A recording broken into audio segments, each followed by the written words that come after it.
Welcome to the Regen Doc Podcast, powered by DynamicAthlete.com. I'm your host, Dr. Aneesh Garg.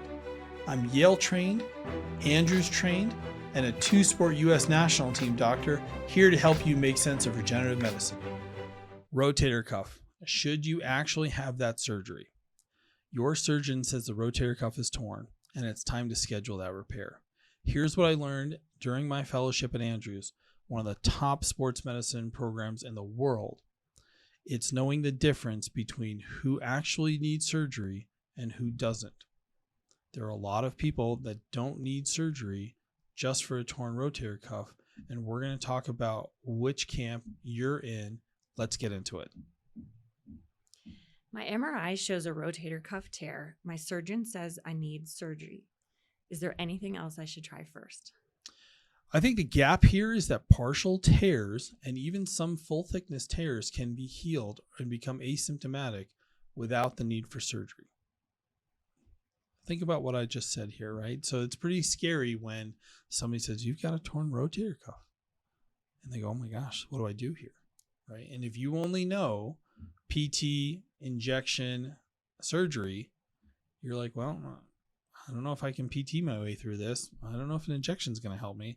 Looks like surgery, right? And I think that's where people fall into this trap and have this massive gap.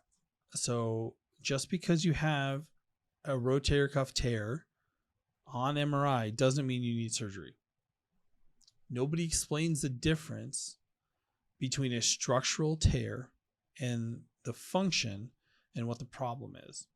And I think that's where people are in this gap and they're scared and they don't know what to do. So you start to look at these things. And that's one of the best things that I learned at Andrews was I got to work with some of the best orthopedic surgeons in the world. I got to work with some of the best non-surgical doctors in the world, and to understand what surgical indications are and when they don't need surgery is huge, because now I can look at it from the surgical side and also the non-surgical side and be able to make an informed decision on what's the best thing for my patient, my athlete in front of me. So I'll give you a quick story. So Dr. Jeff Dugas was my attending with Troy, which was my main responsibility. And after a couple of weeks with him, he probably gave me one of the best compliments professionally that I've ever gotten. He said, he just looked at me and Dr. Dugas is a fantastic orthopedic surgeon. And, he looked at me and he said, you think like a surgeon. And I said, what do you mean by that? He said, like you understand when things need surgery or how to attack it or how you look at a problem, but very precisely and analytically, and you go after the problem and figure out what do we need to do to fix this. And it may not be surgery, it may not be something else, but this is how you attack problems. And I was in awe. I was like, I didn't know what to say. And I think back to that time a lot. So Dr. Dugas, if you're listening to this, thank you for that. And that was in my first couple of weeks in fellowship when, I questioned whether or not I belonged there because this was such a big time place. I wondered did they get the wrong person, right? And then you start to settle in and you realize, no, I belong here, and you start to do some good work. And I think that's really the big thing here. But this is that gap that most people don't understand, that there's a time and a place for surgery and there's a time and a place for when you don't need surgery. Everybody just goes into that space of I need surgery here. So I think that's the biggest thing, and that's the gap where if you're not understanding that not all tears need surgery, then I think you're missing out on a really good opportunity to get better without having to go through surgery and have that downtime and have that recovery process. Okay, but if my rotator cuff is torn, won't it just get worse if I don't fix it? Yeah, I think what people get wrong here is that not all tears progress. And I think there's some tears that'll get worse. There's some tears that won't get worse. But the question is, the ones that don't get worse, are you satisfied living with that pain? So I think that's the challenge here, where you have an injury and you try to rehab and say, okay, I've done my PT. It's not getting any better. What do I do here? And then they make that jump to surgery without exploring EMTT, shockwave, PRP, stem cells, any other component that we sort of get into it. People have talked about lasers and all these other things that come in. And I think we, in our space, we look at some of these things that that we've tried and tested out and made sure that they actually work really well for our patients and our athletes. So there is, again, I said it before, there's a multitude of options for what you can do for a rotator cuff surgery for a rotator cuff tear that doesn't include surgery. And I think that's where people just need to be informed rather than signing up for surgery and being like, okay, I got a rotator cuff tear, I got to go get surgery, right? And I think that's really the big thing. So the biggest mistake that I think people make is rushing to fix the image on an MRI rather than fixing the patient in front of them. And what do I mean by that? It's if you're just going off of what you have on the MRI, you don't even need to have the patient in the room. You just say, okay, you just look at a whole bunch of MRIs and go surgery, not surgery, surgery, not surgery, surgery. You know what I mean? You just go through and you just look at MRIs. It's not that simple. So I think there's a lot you have to consider in terms of looking at the MRI. Do you do a dynamic ultrasound and compare the two and see what they look like from a functional standpoint? I mean, remember, an MRI, you're laying on your back still. They don't want you to move. So unless you're going to go walk around life on your back, not moving and not doing any activity, there's some limitation from an MRI standpoint. So if you're in the office and we're doing a dynamic ultrasound and we're moving your arm and taking a look at what that tendon looks like, then that's where I think you can make a difference from a functional standpoint. So now we're looking at this from another standpoint where it's not just the MRI imaging that we're looking at. Now we're looking at the person, plus we're looking at their function. What is their range of motion, right? A lot of times they get pain and they don't have really good range of motion. So what's the best indicator of post-surgical range of motion or post-procedural range of motion when you're talking about PRP or stem cells? It's pre-procedural range of motion. So I don't care what they have. If they can't move their shoulder, no matter what you do, PRP, stem cell, shockwave, surgery, I don't care. It's not going to work as well as if you get them moving first and then you proceed with your procedure. And I think that's the biggest challenge. We get a lot of people that come into our office and they're like, I want a PRP injection. Let's go do it. And I go, wait a minute, you can't move your shoulder. We have to address that first, and then we'll tackle the problem. So I think that's really the big thing. And I mean, rotator cuff surgery is a big boy, big girl surgery, as I say in the office. I mean, that's a big deal. That shouldn't be taken lightly. You're talking about 6 to 12 months of recovery. That's a huge time investment in that recovery. We've talked about this before. 44% of people post-surgery still have some level of pain. So when people are like, well, it's covered by insurance, or they feel like there's a bigger guarantee with surgery, I mean, 44% of people still have pain. So it's not a slam dunk as you think. And I go back to what I said earlier, where the best surgeons know when to operate, when not to operate. And so the overwhelming majority of these don't actually require surgery. I mean, I think we've talked about the statistic from AMSSM that talks about that over 90% of these musculoskeletal injuries don't actually require orthopedic surgery. So in no other specialty in medicine do you see the surgeon first. If you have a headache, do you go see a neurosurgeon first? No. That'd be ridiculous, right? If you have a heart murmur, do you go see a cardiothoracic surgeon first? No. So when you have a shoulder injury, why would you go see an orthopedic surgeon first? And then people are like, I don't know. I hope you're sitting in your car or in your house doing whatever you're doing and being like, you know what? I don't know why I go see an orthopedic surgeon first. And I have nothing against them. And I went to one of the best places you can possibly go for sports medicine. And they'll tell you that they don't want to see those patients unless they're true surgical candidates from an orthopedic surgery standpoint.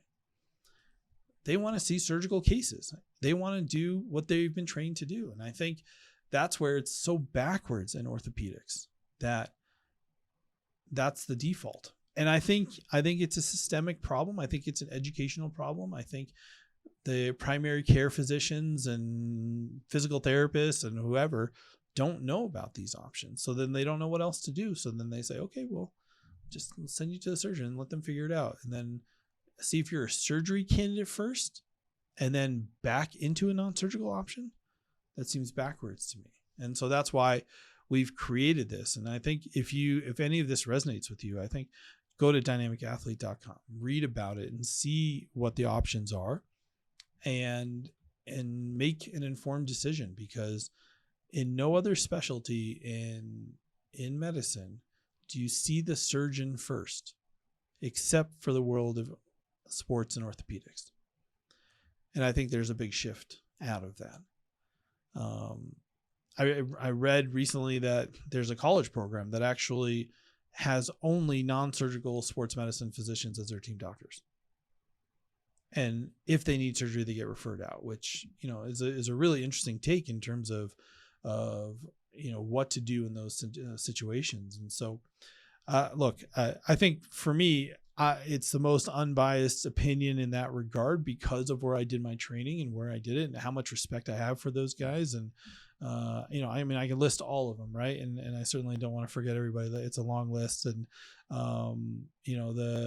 the other main doctors that I worked with, just to give them a shout out, it's Dr. Kane, Dr. Emblem, and Dr. Waldrop. So those are from the surgical side, and Dr. Ortega, Dr. Casey, Dr. Kohlberg, and Dr. Miner when she was still working. So those were my mentors and really people I leaned on in terms of getting the most out of that training that I could at one of the most famous and well-respected fellowships in the country. I'll tell you the story that I remember when I got an email, and I say this all the time, that I could interview at this place. My hand was shaking. I was like, oh my God, I get to interview at Andrews.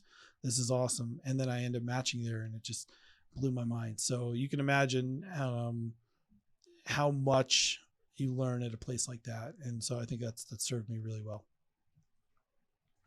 How do I know if I actually need surgery or if I can treat this differently? Yeah, I think what actually matters here is function more than structure. Can you do what you need to do? What's the pain preventing you from doing, wanting to do? And I think that's what matters here. Like, if there's a small rotator cuff tear, right, the supraspinatus, we say rotator cuff, but it's the supraspinatus. So we often say it's the supraspinatus is the one that's the most affected. So in the rotator cuff, and if it's allowing you to do whatever you want to do, then is this something that Shockwave can help you with, EMTT and Shockwave can help you with? Is this something with a PRP injection can help you with? And you can heal that and be on your way. And I think that's the biggest thing, that to me, that's what matters. What are we trying to get you ready for? What can you do? What can you not do?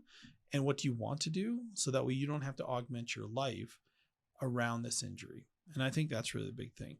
So our biggest avenue is looking at, does this need surgery or does this not need surgery? You make that decision and say, okay, great. This doesn't look like there's a surgical indication here. That's off the table right now. Now you look at what's on the table.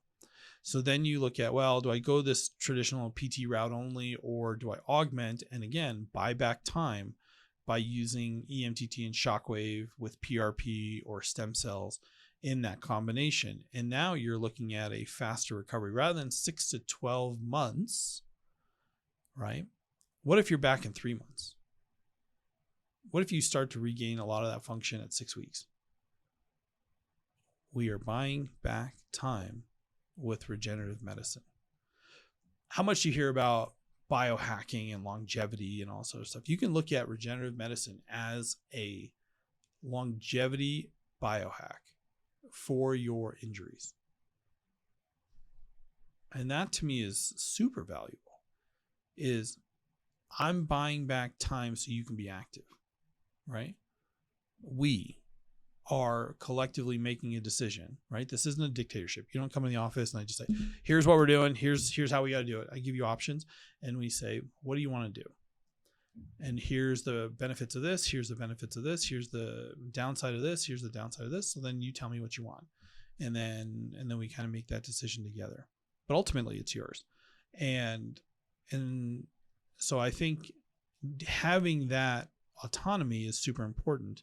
And then being able to make that decision of what's important to me, right? If it's purely financial, then what I'm suggesting isn't the right place for you. Then that means you're going to pay in your time, or you're going to pay potentially in more pain, or you're going to pay from a surgical standpoint that has some other risks involved with it. You're paying either way. It's a matter of what you want to pay with. And I think that's what it is. So if you've got a good range of motion and you've got strength, a partial tear on MRI doesn't mean you need the OR. Have you seen someone avoid rotator cuff surgery with regenerative medicine? Yeah, one of my favorite stories. So we had a gentleman, hockey player, who had a torn rotator cuff with some retraction even. So there were some fibers, but some of the fibers had retracted back. We had actually done stem cells with him. And the coolest part is that you could see on ultrasound when we first started the tear. You could see that black hole that was there. And then we fill in that tear with the stem cells and PRP and everything that we do in our office. And then he comes back subsequently and we were doing the other shoulder. And I said, let me just throw the ultrasound on the first shoulder that we did. And you could see that tear gone and it's filled in. And he could see it. The patient, who has no idea about ultrasound, looked at it and go, yep, black hole, no black hole. Tear, no tear. And so that was pretty cool. So he's back playing hockey, and we avoided surgery for a guy who had a significant rotator cuff tear, even with the retraction. But we looked at it and we said, okay, like we can salvage this, and he can do really well with this. So we did both his shoulders that had, one was acute on chronic, one was chronic tears in both shoulders, and we fixed both shoulders. And this guy's now playing hockey in his 60s and loving life. All right, he came to us dejected, couldn't do what he wanted to do, and yeah, he's a couple of years out, and he's still playing. I mean, so that's the power of what you can do in these situations. So I think the big thing here is that we took care of not only the imaging, but we took care of the patient in front of us. And I think that's, from a patient experience, that's why that's different. What would you tell someone sitting in a surgeon's waiting room right now? Yeah, I mean, I think what we do differently, I tell them, go get a second opinion, right? It's not anything against who you're seeing. I say this a lot. If somebody begrudges you for getting a second opinion, walk out, because they're making it about themselves and not you. So we see tons of second, third, fourth, fifth opinions all the time. People come and get opinions from us. They go see really well-respected places in the Colorado area and come to see us for a second opinion and end up staying with us. And I think a lot of it has to do with the options that we give them, where it isn't just, okay, here's your surgery schedule and this is what we're going to do, that we give them real options that can help them heal without the need for surgery. So I think that's really the big thing that we see. And I would say just get a full picture of what you need to do. The surgery will always be there. Somebody's not going to tell you, no, we can't do surgery here, right? So the surgery will always be there. Just get your options, understand what you're supposed to take out of it. So I think that's really the big thing. The other thing the other question I would ask is, what if I don't do surgery? Is this going to get worse? So they should be able to answer that. And then if you decline that surgery, what can I do? That's the other question that I would sort of ask. And so the big thing is, what's the best path forward? And tell me what my path is if I go the surgical route. Tell me what the path is if I don't go the surgical route. And they may not know. The orthopedic surgeon that you're in front of may not know about these other options. No problem. Go to somebody that does and let them explain it to you from that standpoint. I don't explain surgeries to people, even though I understand what's going to happen. I let them speak to the orthopedic surgeon because that's their space. And so I don't want somebody to say, well, Garg told me this, and how come you're not doing this, and put them in a box? I don't think that's, from a colleague standpoint, I don't think that's fair. Very similar to people when they talk about regenerative medicine, they don't do it. And they, I think they're maybe not as informed and giving the best information. So I think that's something to look at. But I think the big thing sort of takeaway here is a torn rotator cuff on MRI doesn't mean you need surgery right away. Make sure you look at function and making sure that you understand what your options are. Rotator cuff surgery is a 6 to 12 month process. So better be making sure that that's what you need, because it's still an investment one way or the other way. And then I think I go back to the same thing. I'm really thankful for my time at Andrews and all the things I've learned from my mentors, both surgical and non-surgical. And the best surgeons know when not to operate. So those are the ones that I would get opinions from, and make sure you get second opinions before you try to go get surgery in that space. So if any of these things that we talked about resonate with you, I encourage you to go to dynamicathlete.com, get your information on what non-surgical options there are from a rotator cuff standpoint, and be informed when you're going to make your decision. We'll see you next time.